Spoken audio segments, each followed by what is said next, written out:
Glenwood. Welcome to Live from the Heartland. This is Thom Clark, your host today. Michael is returning from the successful East Coast tour of Twin Peaks, who will be performing tonight at the Glenwood Arts Festival, which we'll be talking about this morning with Alan Goldberg. And Katie Hogan is out there doing some voter registration for the upcoming election. Please support her out in the northwestern suburbs if you have a chance. This Saturday, I don't know, it was a week when the big full moon wasn't seen much in Chicago because of our cloudy weather. And I'm afraid we're going to have a few more clouds, but not until after the Arts Fest is done this weekend. Lots of rain in the forecast, but spotty. It's going to be sunny at the right moments, I'm sure, Alan. All day today. I think tomorrow. that one of the more important things to remember is that it's the 45th anniversary of a certain other musical festival called Woodstock. And one way it's being celebrated this weekend is with a reflection of the life of Abby Hoffman, which is taking place at Angel Island, 735 West Sheridan. That's yesterday, today, and tomorrow. One way you can mark the 45th anniversary of that great cultural event, Woodstock. I usually try to start off our Saturday morning programs here at Life in the Heartland with a little bit of a farm report. I was getting advice today about how to take advantage of those herbs that have come in to get them dried, as well as those tomatoes that are beginning to arrive, and the huge hordes that they do this time of year. And it was a very interesting technique of slicing and freezing for those of you who aren't into canning or don't have that many tomatoes to put away. As my colleague described it over lunch, over breakfast, this is a great way to enjoy summer in the middle of winter. Just take that big beefsteak or whatever other tomato you have coming in, slice it in the thickness you want, put it on one layer on a cookie sheet in the freezer, and when it's all frozen, put it in a Ziploc, and you have a winter delight all set and ready to go. So that's next week. We'll be probably talking a little bit more about food and food policy as a constant theme here in Live from the Heartland. But today it's mostly, for the first half, celebration of community spirit, art, and music. I welcome to the Life in the Heartland stage Alan Goldberg, the founder, many people say, of the Glenwood Arts Festival, celebrating this weekend its 13th year. Alan, what an accomplishment. The Glenwood Avenue Arts Festival. Arts Fest, Glenwood Avenue Arts Fest, and you can find it on www.glenwoodav.org, or as, I don't know that you need the www anymore, glenwoodav.org. The music schedules are on there, the full list of all the artists, over 125 artists this year, 3 stages with over 40 musical acts, local food vendors, and it's all free to the public. And I want to underscore that word free. As neighborhood festivals have taken off in Chicago, and they really have the last 10, 12 years, one little point of tension sometimes is that entrance fee that people have to pay, in part because I'm not sure folks know where that entrance fee goes. But here in Rogers Park, it's free. How do you do that, Alan? We do that. This is a grassroots organized art festival that started out when we organized the Glenwood Avenue Arts District about 13 years ago, with a number of artists and music and entertainment venues and galleries. And we decided, let's create, actually there was so much happening then, we went to the Cultural Affairs Department and gave them a tour and said, why don't you designate this as an arts district? And they looked at us and said, we don't do that, designate it yourself. So we did. We wrote up a charter, the businesses, artists signed up on it, and we said, well, now what do? Let's have an art festival.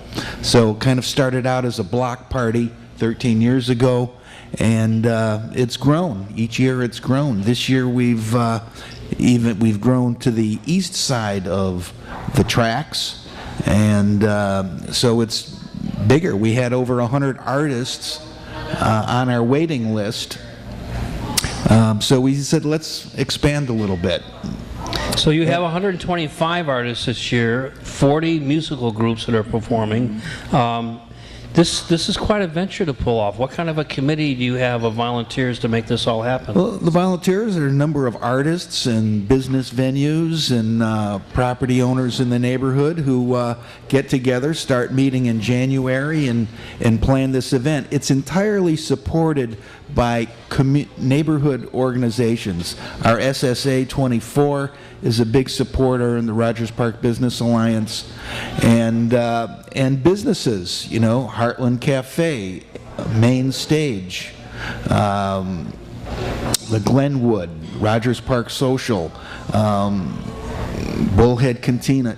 You know, all these businesses in the neighborhood, plus a lot of our local banks in the area are supporters. And you know, this year it's an election year, so we get politicians coming out to have booths and be sponsors. But it's basically, we thank our sponsors, because it wouldn't happen without people looking that and saying, this festival brings people to Rogers Park. It gives the people who live in Rogers Park a really great event. It helps support the artists. There's probably more artists in the 60626 district than any other zip code. So it's grassroots. It's not like some organization is putting this on, and it gets support. And we only charge the artists $100. So other art festivals, artists pay $400, $500, $600, $800 to be in an art festival. So no artist has had to bet a month's rent to be in this art festival. So they all have a great time.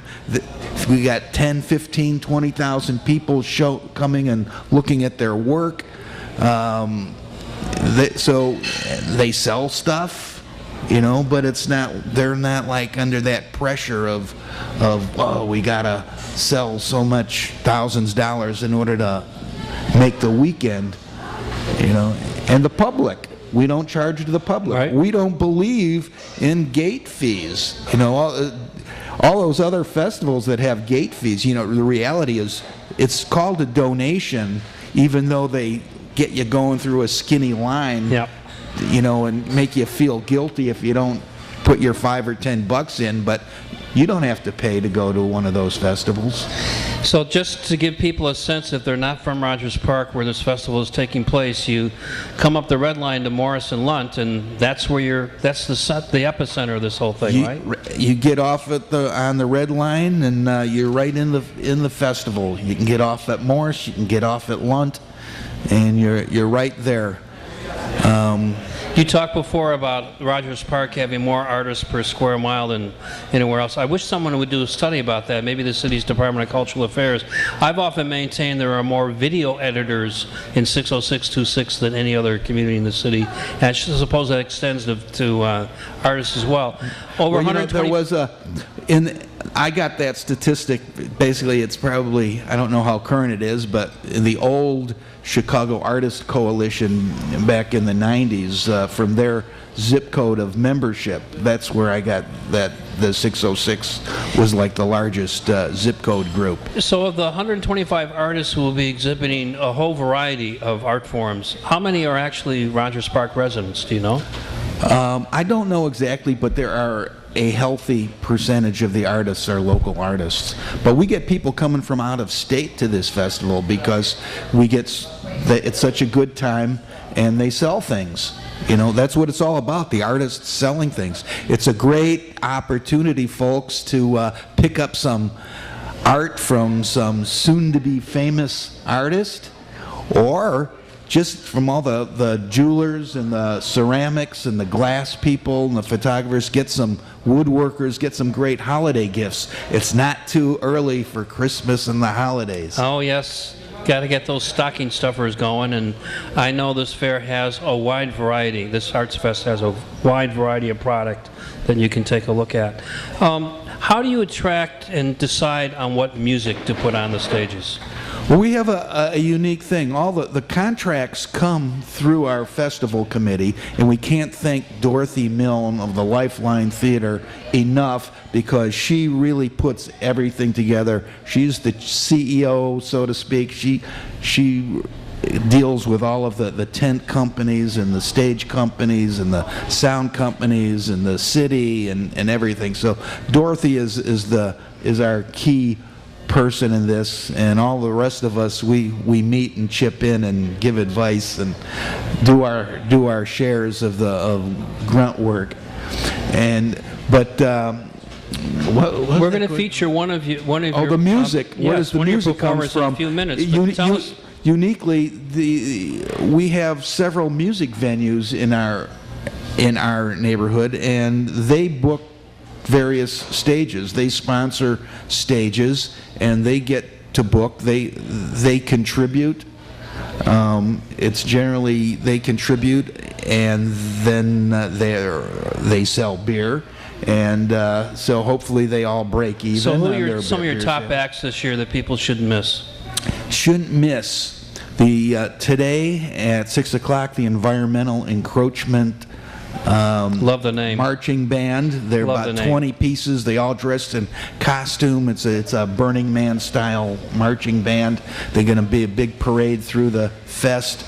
The Heebie-Jeebies, Liquid Soul is going to be here. Urban Sound. Tonight for the White Mystery, one of the top local rock bands in the city, and Twin Peaks.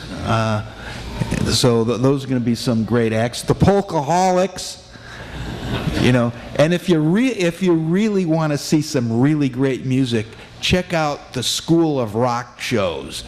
There's a bunch of kids that you can't believe, these like 11, 12, 13-year-old kids channeling Jimi Hendrix or Rod Stewart. I mean, it's totally amazing. They're really great. So this whole thing really started in your effort to sort of codify this area along Glenwood as a place where artists could continue with their craft but also live, a kind of live-work thing. How has that worked? I mean, there was this thing called the recession kind of in the middle of the last 10, 15 years of trying to build this art district around here. How's the art district going? The art district is going fine. My building, Art Space RP, we have 9 art studios.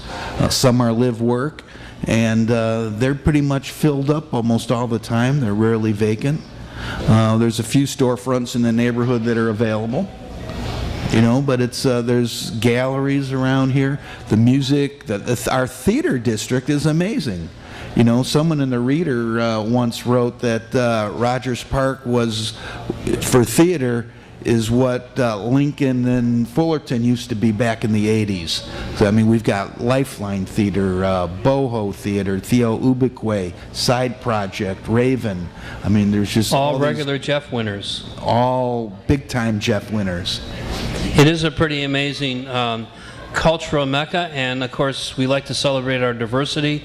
What kind of factor in how you pick artists, how you pick music, is this whole celebration of diversity? I mean, well, we have music of all different kind of genres. I mean, tonight the headliner on the South Stage is a drag show, so that should be. They were pretty good last year. It was pretty exciting. So draws a big crowd.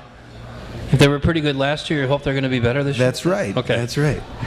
I mean, one of the things we used to have one of the artists did underwear fashion, and he would do these things, rock people, people at Lollapalooza would dress in some of his outfits on stage, and so we had a fashion show on Glenwood on our Friday night kickoff party for a couple of years, where we had a red carpet down the street and had an underwear fashion show. I mean, so I feel obliged to ask, if Mom and Dad want to bring the kids, what time of day should they come to the fest? All day long. Starts at 11 o'clock. There's the Kid Fest area right at the corner of Morse and Glenwood. There's arts and crafts for the kids, sponsored by the Morse Fresh Market.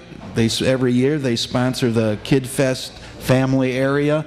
So we have volunteers that work with the kids on drawing and stick-ons and doing all kinds of fun projects. And as we mentioned last week, If you are a regular for the Glenwood Farmers Market, it will be open tomorrow on the east side of the L tracks, right in the middle of the festival. It ought to be a pretty fascinating Sunday morning around here. It's going to be really fun tomorrow morning. So for neighbors who may not like the bass beat going through the evening over their dinner and all that, how do you deal with complaints that might come along whenever you bring 20,000 people into a neighborhood? Well, obviously parking is complete, but I think most of the neighbors look forward to the festival. Some are more impacted by the others with some tightness on parking, but I think we all understand. This helps everyone in Rogers Park. We look at it as a long term for a lot of local businesses that help support the festival. It's not about having this be a money maker today, right. But it's in fact the sponsors take a risk. They support the neighborhood. Some of them don't sell anything. We don't allow our sponsors to sell commercial things because we don't want them to compete with artists. Well, that makes a lot of sense. So I'm going to put you a little bit on the spot here, Alan. What food that's going to be offered are you going to be sure you don't miss tonight or tomorrow? There's great food. There's going to be food But what's your favorite dish that you're looking forward to? Oh. I mean, besides the usual fest stuff like hot dogs and hamburgers, we have more than that. We have Madi's Thai food, Fung's Mandarin food, Los Portales, Morris Gyros, J.B. Alberto's Pizza, Heartland Cafe, Act One Pub selling food. We have Senegalese, Badou's Senegalese restaurant, which some really great vegetarian food, and we have another new vegetarian restaurant, which I'm blanking out on right now. So just about any kind of cuisine that you would want, it's thoroughly representative of the growing eatery scene in Rogers Park, quite frankly, which right. is also kind of something that's grown along with the Arts District and the revival of Morris Avenue. That's a lot of what this is about. It's really bringing back Morris, yes? Exactly. We're trying to, and the entire Rogers Park neighborhood, Morris and Glenwood, and this is the heart of the neighborhood, we believe. And it's, people come here and they look, wow, look at the demographics of the people at this festival. And it's really a broad cross-section of everyone, of diversity and people getting along, and it's really attracts people. People go, wow, great place to have a... I want to thank Alan Goldberg, one of the founders of the Glenwood Arts Festival, which this year is celebrating its 13th annual gathering right here at Morris and Lund along Glenwood Avenue. We hope you all come by to enjoy the music, the food, and of course the work of over 100 artists. Alan, thanks so much for coming and for making this thing happen. Thank you very much. You're listening to Live in the Heartland. I'm Thom Clark, your host this week, with Katie and Michael busy with other out-of-town activities. We're going to bring up one of the performers for this weekend's Glenwood Arts Festival, Dr. Bill Kroll, who's with the Country Doctor, and I'm going to turn over to downtown first so we can hear a little bit of music of Country Doctors. Nolan, take it over.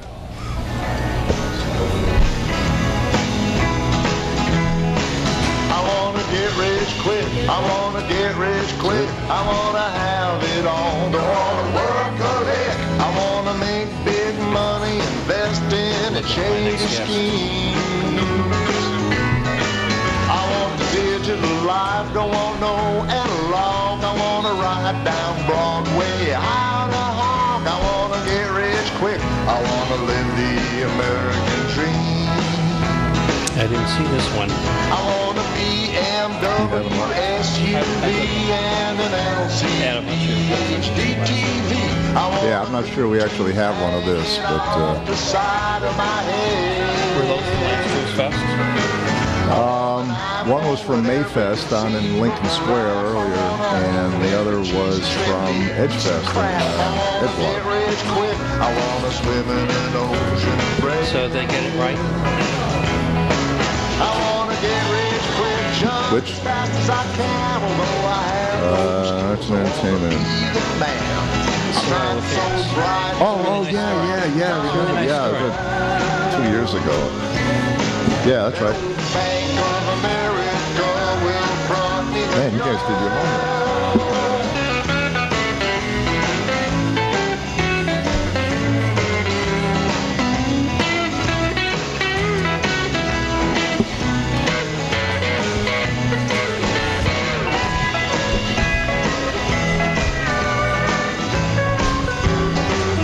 Okay, Nolan.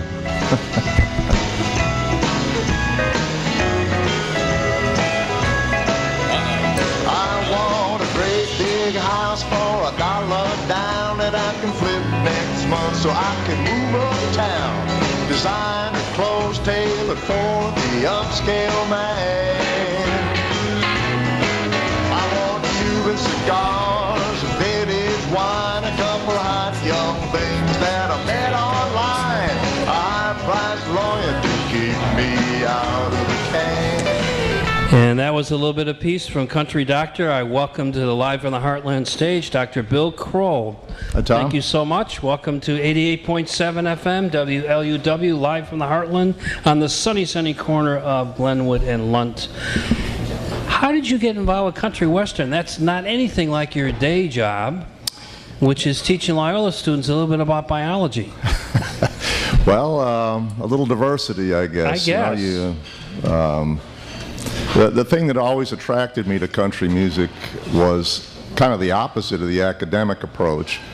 A lot of these guys, the classic vintage guys, all the same bio.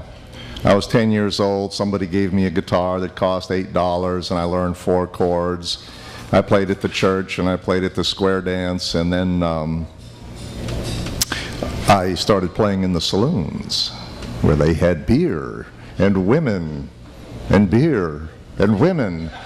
And for a lot of these guys, they were untrained. Their choices were play in the saloons with beer and women or in the coal mine. Right. Pretty easy pick.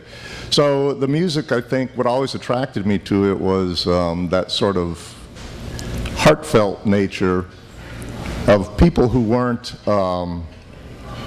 necessarily highly trained. So you'd write some real gut-wrencher, and you wouldn't necessarily go, you know, if I put the minor 7 in right here, that'll give a real somber feel to it. They just kind of let it all pour out, and so that's kind of the balance of the academic life that I kind of live, and you know, So, Dr. Bill, when did you get your first guitar? My first, gee, that's a tough one. My first guitar was probably about 13 or 14, and I had an aunt who worked at S&H Green Stamps. Wow. So I didn't even There's a pay redemption $8. for you. I think it was like 4 books. Were those your mom's stamps that she let you have, or They must were you have been. collecting your own? At 13 years old, I was interested in other things. So I won't besides ask you green what kind of stamps. guitar that was, but did you start with country, with an attraction to country western, or? No, I guess like in high school, I was like every other. Although, you know, I was like a closet country fan in high school. All the kids were into Jimi Hendrix and the Doors, and I was too. But I would secretly buy Roger Miller records and listen to them, but I wouldn't tell my friends because... I have a big personal confession. The first LP I ever bought for myself for my part-time hardware store job was Roger Miller.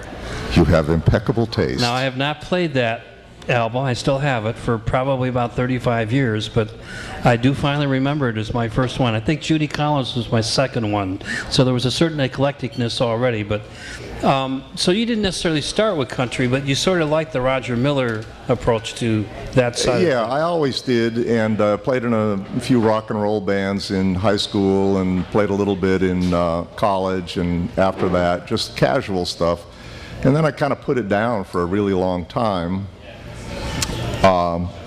And then, well, let's just say a while back, my beautiful wife bought me a vintage guitar, and I thought, you know what, I'm going to try to hone these skills a little bit. I'd always been self-taught, So I decided that maybe I should take a few lessons and actually learn a little bit, and then the whole thing just started to evolve from there.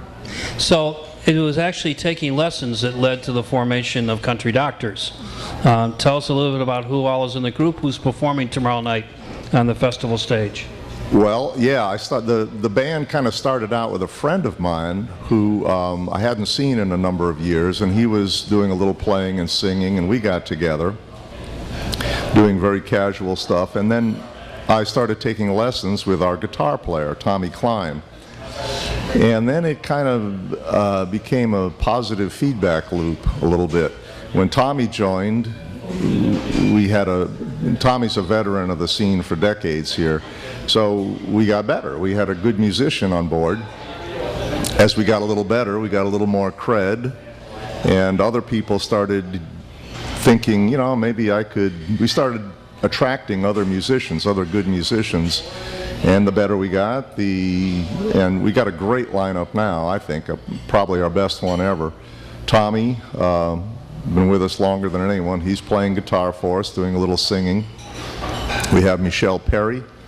She is our female vocalist. She was born and raised in Louisiana, so she was immersed in the music from childhood. She knows every country song ever written.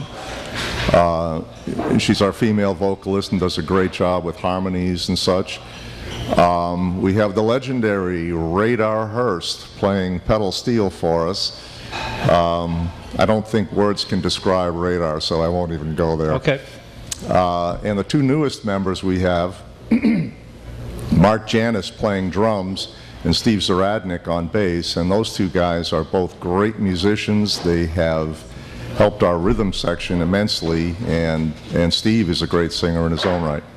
So your day job, Bill Kroll, has very little to do with performing music. It's performance of a different kind. You're in a classroom. Well, you're exactly right. It is a performance of a different sort, but... So tell us a little bit about what you do at Loyola. Well, I'm on the faculty in the biology department. I teach a number of courses. Animal behavior is perhaps my favorite. Ecology, I'm an ecologist. I teach general bio. Pretty much whatever I can handle, whatever they throw at me, I'll give it a shot. And you've been doing this for how long? You had to ask that question. I had to. A very long time. Over 30 years. As someone who's supposedly semi-retired and I've been working harder, it feels like the last 3 months. That's why I ask those questions these days. Well, I think I can understand that as I get close to the finish line of that part of it. So what takes up more of your time, the classroom or doing the country music, the country western gigs? It depends who's listening at the moment. If Father Garanzini is listening, Loyola takes up far more of my time. I spend countless hours preparing my classes and getting everything ready. If he's not, it's the Country Doctors. Well, at least Loyola's probably only about 9 months of the year instead of year-round, yeah? Well, actually... you teach during the summer? I just finished teaching 2 classes in summer school. That is a busy 12-month year then for you. Yeah. The love of music. Well, I guess what I was really trying to get at is how many times are you performing in a given month? I would say on average probably 3 or 4 times a month. The summer, it's been a real busy summer for us with all of the street fairs and festivals and other things going on. But I would say a typical month would be 3 or 4 nights. So you are a pretty busy performer. We're busy, that's for sure. And do you have recordings out? Yes, we do. We have a couple of them, and maybe you can see them right there. One is called House Calls, and the other one is the, brace yourself, eponymously named The Country Doctors. Phenomenal. Well, you can find lots of YouTube clips by just putting Country Doctor in your Google search or whatever browser you're using. It was quite enjoyable to hear your more traditional take. I think one of the reasons I've had trouble warming up to country over the years is that popular country isn't really the traditional country western that you're trying to play. Well, we call far more thoroughly enjoy. We refer to ourselves as vintage, and what you hear, contemporary country is a lot different than what we do. So we're old school. So we're going to let Bill get ready to do some practicing for his performance tomorrow night. What time do you go on? We're on at 4 o'clock on the west stage. And I'm sorry, I said tomorrow night. It's tomorrow afternoon. One of the many different acts, up to 40, that you can hear this weekend at the Glenwood Arts Festival. In fact, as we look at this sunny corner of Glenwood and Lunt, we have artists setting up now for the show that will begin in not so many hours or minutes from now.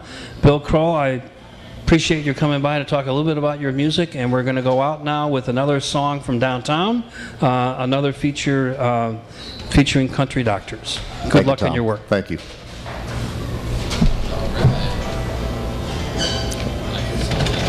Thanks a lot. Adelaide, Adelaide, don't make me blue. It's Mark Andersen in the house. Adelaide, oh how I want you. Adelaide, you're perfect, what a woman should be. Adelaide, sweet I didn't see you all the way over there. you for me. I'm good. How are you? I first met Adelaide when I was 15. We were talking through Facebook, but I'm still attached. In my fever dreams. But Adelaide was 2 years Which- older than I. In the daylight, she looked through me with her big blue eyes. Adelaide, Adelaide, don't make Third Wednesday of the month, as well as at 4 o'clock tomorrow afternoon on the West Stage at the Glenwood Arts Festival. I'm Thom Clark, your host this week on Live from the Heartland on WLUW 88.7. We shift gears from art and music and celebrating the neighborhood to a little politics, which sometimes graces our airways here, like maybe just about every week. Welcome to the Live from the Heartland stage, Mark Andersen, who is a blogger for NBC5 News. He blogs for the Ward Room, and in the interest of full disclosure, Mark is a former grad student of mine at Columbia College a few years ago. We won't talk about how long ago that was. But Mark, welcome to the stage. I really appreciate your coming out on a Saturday morning. You post a couple of times a week, depending on the political season and what's going on in the air, and I love picking up on what your blog is doing, because you sometimes break stuff. You do have your own sources, despite being in the same station as Carol Maureen and Marianne Ahern and a few other ace reporters like that. But I think I want to start off by talking about the mayor, who's not been doing so well in the polls. And while it wasn't your headline, your post this week suggests that the well-funded Mayor Rahm Emanuel may be emerging as the underdog in this upcoming mayoral race, which of course we have another election before then that we have to worry about in November. But in Chicago, where politics is our real contact sport, what do you think of this idea that the mayor may have some challenges in getting reelected? Well, I think that by any measure you would have to say that Rahm Emanuel does in fact have a lot of challenges to being reelected. Of course, it doesn't mean that he's not going to be. I mean, we're talking about a candidate and an incumbent that has over $8 million and counting in his current campaign war chest, and it's very difficult for anybody in a city like Chicago to kind of overcome that kind of structural advantage. But I think we'd have to say, looking back at the last 5 mayors and maybe the last 30 years of mayoral elections, this is an incumbent that's really suffering from some severe disadvantages in a way that nobody has in a long time. If we go back and look at the Daley years, I think that we recognize that even though he didn't have a lot of serious challenges in the last couple of runs, he was pretty formidable and pretty unlikely to be beaten. Rahm Emanuel doesn't even have a really serious announced challenger yet, and he's at 35% in job approval ratings. That's a hard hurdle to get over, especially if one of the weaknesses that you have, which I talked about in the post, is that people are angry at you about your performance around Chicago Public Schools and about the decision to close the 50 schools. And if your primary challenger ends up being Karen Lewis, that's a really difficult conversation to have with the people of Chicago, because if they're already angry at you about closing schools and your challenger is somebody who's an advocate for public funding of education, that's going to be a very difficult conversation. So I don't know if Rahm Emanuel's an underdog. I mean, you know, the headline grabs attention, but certainly I think that he's going into this campaign in 2015 with some more structural and campaign disadvantages than we've seen in a long time. Do you find it at all surprising as a journalist who I'm sure gets pitched by public information officers, by press spokespersons, maybe by the occasional publicist who's not even trying to push a political story, that this communication-savvy administration, in fact, seems to have been challenged in getting its message out? I am. I think one of the things that's most surprising about the Emanuel administration in that regard, in terms of communication and messaging, is just how transparent some of those efforts have really been. You know, I think Chicago is a very unique political landscape, and maybe more than other cities, it's difficult to kind of pull the wool over the eyes of both the media and the voting populace here in ways that might be different in other cities. Rahm Emanuel has had a couple of recent incidents, starting all the way back to when he dropped a dime on Toni Preckwinkle before she was going to run, about some personal finances or whatever it was. There's the whole trying to hijack the Jackie Robinson West success in the Little League as something that he can kind of use as a positive buzz in the African American community. And then there's the effort that a lot of people saw recently as last week, where it's said, I don't know this for a fact, but the common wisdom amongst progressives and liberals in Chicago is that he helped plant some stories in the Chicago Sun-Times around two of his primary challengers, Karen Lewis and Alderman Bob Fioretti of 2nd Ward, that were specifically about things that wouldn't necessarily have been dug up by a reporter just looking for a story. So I think that kind of heavy-handedness is really something that people are starting to look at in the Emanuel administration and say, like you said, it's a very, very effective communicator, a man who's been at the highest levels of national and local politics for decades. Why is he having such a hard time connecting with folks in Chicago? When I saw the Karen Lewis story about property she owns, I immediately suspected the 5th floor.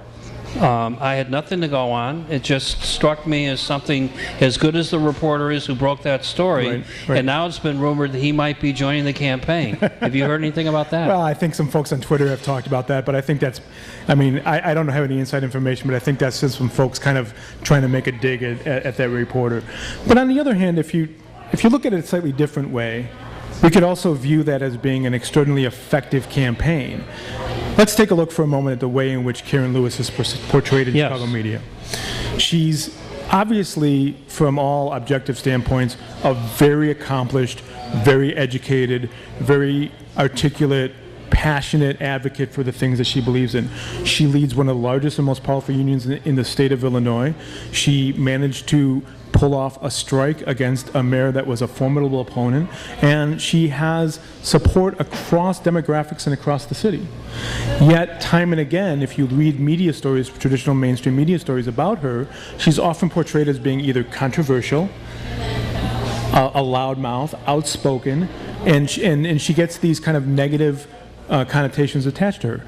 So when somebody convinced the Sun-Times to write a story about whether Karen Lewis has 3 homes and $250,000 in income, or whatever the number was, $235,000 in income, it really feeds into an already existing narrative against her, which is that she's not necessarily the pure and honest advocate for the folks that she says she's an advocate for, which are primarily, in many cases, lower middle class, African American, disadvantaged people who live in communities that aren't bases that Rahm Emanuel considers his primary support. So yeah, it looks heavy-handed, but on the other hand, it's also a very savvy attack at one of the weaknesses that Karen Lewis might have or perceive to be having. If indeed 5th floor was behind this, or the political apparatus, which technically is not in City Hall, is behind it, it is a very, very effective strategy. It's very cleverly done. You are juxtaposing someone who made a really good deal in the middle of the housing recession on a condo in Hawaii, positioned against the guy who made $18 million in 18 months. It's a very interesting offset. And I think, without spending too much time on this one story, I think what's really interesting is the question about whether or not $235,000 a year as a salary for 2 full-time jobs is considered middle class or not. Right. You know, I don't make $235,000, but yet I can understand that a lifetime of service in teaching, in union leading, can represent $235,000 within reason of being middle class, yet the framing of that conversation was about the idea that she's in the upper 5% of income in the country. Right. The question really becomes, there's 2 questions. One is, how have we gotten to the point in which attacking a successful middle-class person as being too wealthy to represent the poor is a viable argument? And the second is that kind of national conversation we continually have about people who advocate for liberal or progressive ideals or advocate for people who are poor or disadvantaged, that somehow they have to be poor themselves or else there's an inherent conflict or a hypocrisy there. And I followed that story after I wrote a piece about that Sun-Times piece that talked about a false equivalency between Karen and Rahm, and I followed the Twitter response after that, and there were people who very clearly said, well, if she's making $235,000, she can't possibly speak for the poor. And I don't understand that thinking, because it doesn't make any sense. She works all the time in communities that are disadvantaged and are struggling, and the fact that she makes $235,000 can't in no way automatically be assumed that she's simply lying. You're suggesting that maybe she's actually earned that at this point in her career, and we can debate whether that's a good valuation of what she's earned. That was Mark Andersen, who is the NBC5 Wardroom blogger, and I'm Thom Clark. We're live from the Heartland at 88.7 FM, WLUW, and we're talking politics, one of our favorite topics around here at the Heartland. One of the things with a mayor who may be struggling to get his message across and to relaunch a re-election campaign that's well-financed, that's also going on, is a lot more talk and people announcing to run against incumbents in the city council. What do you make of what seems to be an upsurge in independent candidacies for what has been pretty much a lockstep city council when it comes to this mayor's policy initiatives, budgeting, etc.? You're talking about something. You're talking about a story that I can kind of proudly claim that I broke, which is I wrote maybe last week or the week before about the idea that I was able to find through some kind of informal data gathering 63 candidates who had announced at this early in the cycle as challengers to sitting incumbents across 30 wards in the city of Chicago. The piece that I wrote talked about the fact that the majority of those folks are considering themselves or calling themselves progressives. Not all by any means, but the majority of those folks who are announcing. And I think that really feeds into a conversation that's being had in the city right now about whether or not the opposition that's coalescing around Rahm Emanuel's re-election campaign and a shift, kind of a subtle shift, if you will, around around voters' perspectives about city council in Chicago. Whether or not those forces can come together to have a progressive moment in Chicago. The election of Bill de Blasio, the success of places like the Working Families Party in electing Roz Barrick in New Jersey mayor. A lot of folks are really hoping to kind of import that energy and that kind of success for progressive politics into Chicago. There are certainly a number of groups out there, advocacy groups, activist groups, who are working behind the scenes to get together a strategy, to get together funding. But like you said, it's extraordinarily difficult. Historically, it's extraordinarily difficult to unseat a sitting alderman. In 2011, there were a lot of people who believed that the daily years had exhausted voters. Voters were looking for a change, and this was a time in which there was going to be a sea change in city council. And only a handful, maybe 6 or 7 incumbents were actually defeated by challengers. There's all kinds of structural and political barriers to unseating an alderman. There's fundraising barriers. Going and knocking on businesses' doors and asking them to write you a check against the sitting alderman is a very difficult proposition. But it seems that there's a number of different trends and a number of different forces coming together that could conceivably do something a little bit different in 2015. And that there's a lot of folks out there who are getting in the race earlier than ever before, who are calling themselves progressives, whether it's simply being anti-Rahm or actually adopting a true progressive agenda, and are committed to making change in city council. So, when 2015 rolls around, we could see a repeat of 2011, which maybe 6 or 7 folks win. Or we could see kind of a tipping point where there are so many candidates that are announcing that that you can knock off, if you will, 3 or 4, 5, maybe 6 extra aldermen than you would have had in any given period. Again, The mayor's got a super PAC created specifically for the purpose of influencing aldermanic races. Bob Fioretti, leader of the Progressive Reform Coalition in City Council, has come out publicly and said that he feels that Rahm's agenda involves destroying the caucus in City Council. Well, I'm not saying by any means it's going to be easy. I'm not saying it's even going to happen. But there's some early signs that there's a lot of folks out there who are really looking to make a significant change in City Council. And that's proven by the fact that there's more people announcing earlier in the cycle now than I think we've seen in years. So are there 3 or 4 wards that you might be looking at particularly more closely as an indicator whether this shift is going to take place to newly progressively announced aldermen? Yeah, I mean, that's a difficult proposition, because if I go out and say publicly that somebody's going to get knocked off and it doesn't happen, then suddenly I'm a bit of a fool. But I'll mention some wards where I think there's going to be some real competitive races.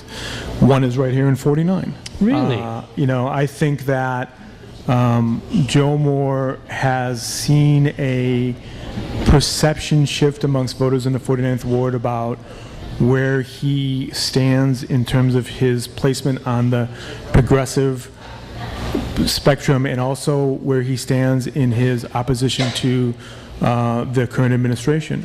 There's a lot of local on-the-ground issues here in Rogers Park that are coalescing.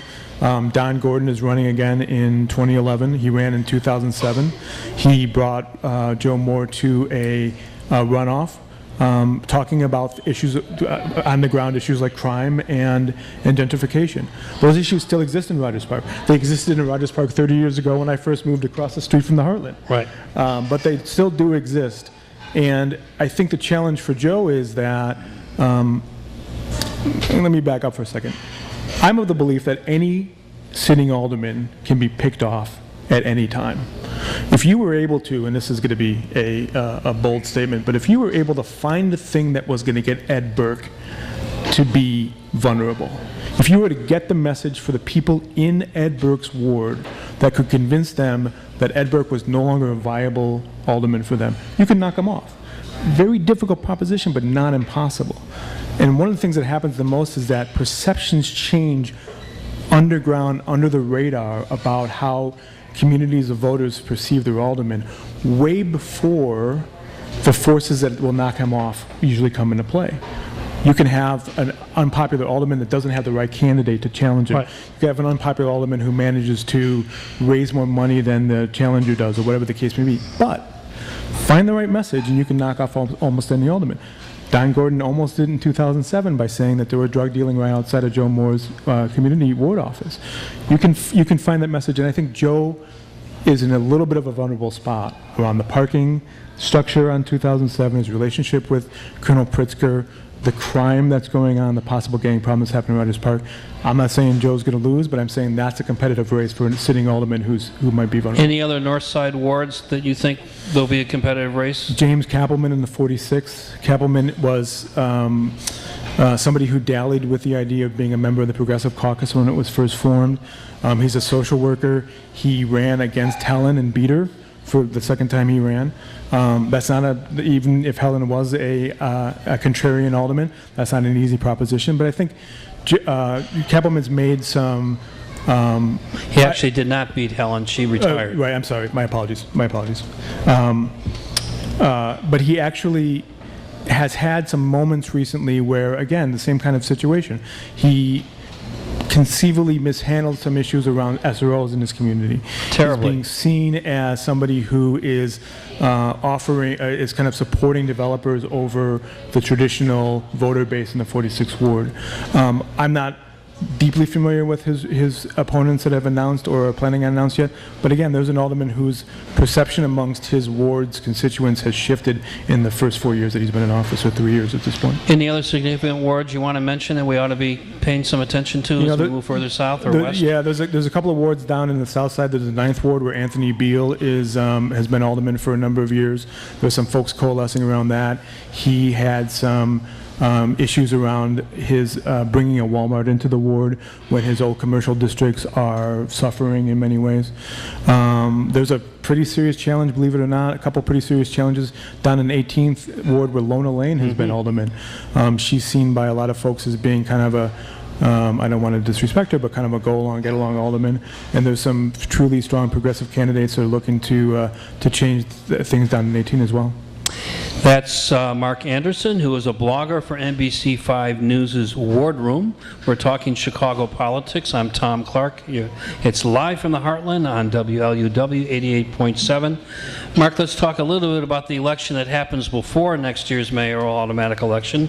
There's a general election this November, and there's a lot of money being spent on that. So what's your crystal ball about the incumbent governor versus his well-financed challenger? Well, it's getting nasty. It is getting nasty, and I think we're seeing, again, just like we're seeing a kind of a sea change in the mayoral election here in 2015, we're seeing something we haven't seen in Illinois politics in quite a long time, which is there's a very strong, well-funded, organized, coherent Republican running for governor. I'm not sure we've seen that in quite a while. I think that folks who are saying that Rauner's got it wrapped up are probably a little bit premature.